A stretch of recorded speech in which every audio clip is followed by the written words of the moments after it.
Hey everybody, Reown the Rojko here, back with the another catch-up video. Um,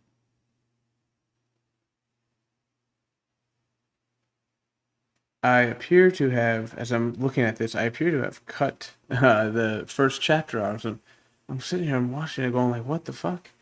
Okay, so I apparently cut the Hector's chapter out by accident during the editing process. I don't know how that happened, but we all make mistakes. Some, like myself, more than others. But yeah, so this is another little catch up. It's going to be broken down probably into two parts here, uh, just because of how much time I have in order to play all this and record everything and edit it and whatnot. So this is part one. It should take us up through Noble Lady of Kalen, if I'm not mistaken. And yeah, it's just kind of really quickly blitzing through. I probably shouldn't have made it this fast. I just didn't think anyone wanted to obviously don't want to watch it at normal speed over and over and over again, but as I'm watching it, this is a lot faster than it looked when I was in the editing program. So yeah, I guess if you wanted to check anything, you're at your own leisure to hit pause and take a look at anything like stat blocks or level ups or what have you. But yeah, I'm gonna have to remember to slow it down a little bit next time we have to do a catch up video, or perhaps for the part two of this that'll take us hopefully up to where we left off at Dragon's Gate. That was a. I apologize for anyone who has epilepsy after that last little bit there. We kept jumping through all the menu items. Anyways, kind of explaining what's going on. What is going on? Besides feeding some kills to Elwood, feeding kills to Lowen, Marcus tanking everything. Up in the top, we got Dorcas and Oswin just dealing with the Cavalier and the two Pegasus Knights up there. Now they're just buying some more goods that I can trade around to everybody, which is kind of what we're just going to end up doing here as we wait for the boss to kind of attack Hector, is getting all of the vulneraries, hand axes, and javelins divvied up to everyone who needs them so that we're ready for the Chapter 13X. Is it 13X? It's Hector mod het 13X. Yeah, 13X. So yeah, here we go. Peddler Merlinus. A little bit of a kind of setup here, just getting everyone in position. If I recall, yeah, I end up throwing Rebecca up there just so that Lowen can get a kill. And I believe that, oh, wow, that happened a lot faster. That's right, Rebecca actually does die here, as you probably just barely glimpsed there. I forgot that the enemy takes down that tree really quickly, and then the mage came in and just slaughtered her. And I did not see that one coming. Unfortunate, because she was holding two javelins, as well as her iron bow, but ultimately probably not the biggest loss I'm going to have in this Iron Man. So goodbye, Rebecca, but it's fine. We'll get another slightly better archer in the upcoming chapters, and even he isn't good at all. So as before, we're just going to put Guy and Elwood down there to hold down those forts to stop some of the reinforcements and limit how many enemies are coming at me on one turn. Hector's going to just solo that whole area down there because he's capable of it. After Marcus takes the village, you can see we swing him up there to kind of, again, stem the reinforcements and allow me to successfully hold the line without getting overwhelmed.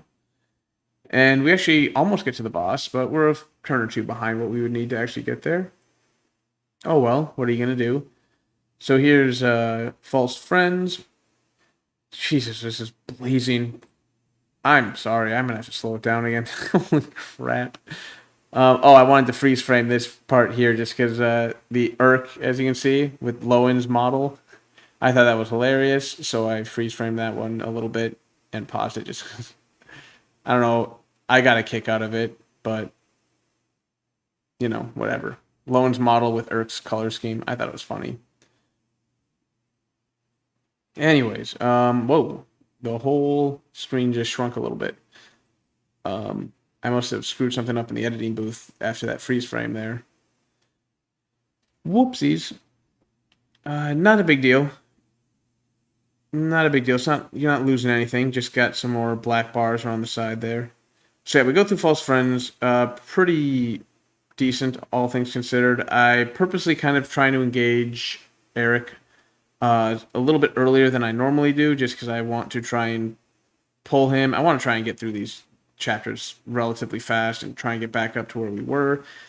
Although we'll we'll see in a little bit here just what happens to that whole, like, let's try and get through these chapters a little bit faster, which is to say I end up smacking a Pegasus Knight with Dorcas, I think coming up here. Yeah, this one right here.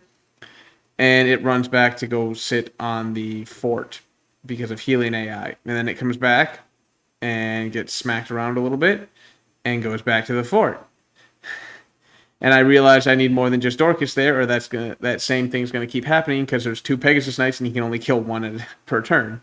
So as you can see, we're bringing Bartra back over there to deal with the upcoming Pegasus Knight, so we don't fall into that little trap again. But I figured as long as we're stuck waiting for that Pegasus Knight to eventually come back into the fray, we're gonna snag a few kills with Urk, as you saw, even Lowen, and we move on to chapter 15 here, where we get kind of back against the wall here, I'll be honest. I make a few misplays, but nothing that overly punishes me. We have Urk going to be taking out that Nomad you can see up in the corner there. Oswin's going to hold the rear door like he did before, just throwing javelins. Marcus does not have enough speed, actually, I should note, to double the boss, which is quite unfortunate, because it ends up we have to try and lure the boss into a more advantageous position so that Hector can wolfbale him, is what ends up happening. So as you can see, we just kind of keep beating on the boss, but he just backs away, and Longbow becomes a pain in the ass. So, yeah, this was one of the more awkward turns, was trying to figure out how I wanted to get around this mage without getting killed by the boss. In the end, I was able to hand axe the mage down. It left Dorcas in range, but strangely, the boss didn't go for Dorcas. He actually went after Marcus, which I was more than happy with. There's the silver axe that Marcus will eventually be using. And we slowly push forward, as you can see, with Marcus and Hector there. And then, yeah, this is the mistake I made where I did not have enough of a defense. I just had Urk, who was not good enough to go through a whole bunch of fighters. So I ended up bringing Elowood back to sit on the throne and was able to sneak Lowen in there to block some of the reinforcements and limit just how many people were hitting Merlinus. Although, as you can see, Merlinus does eventually go down. Not the end of the world because Merlinus, so he just comes back. He just missed 1 level up, but oh no. The horror. Urk, that's right, this is the 2nd level he's doing, or 3rd level. He's doing really well. So far he's gotten magic in 1 level up, speed in the other one, and then magic and speed in the most recent one. So he's doing alright. And this is just set up for the next chapter. So I will see you guys later.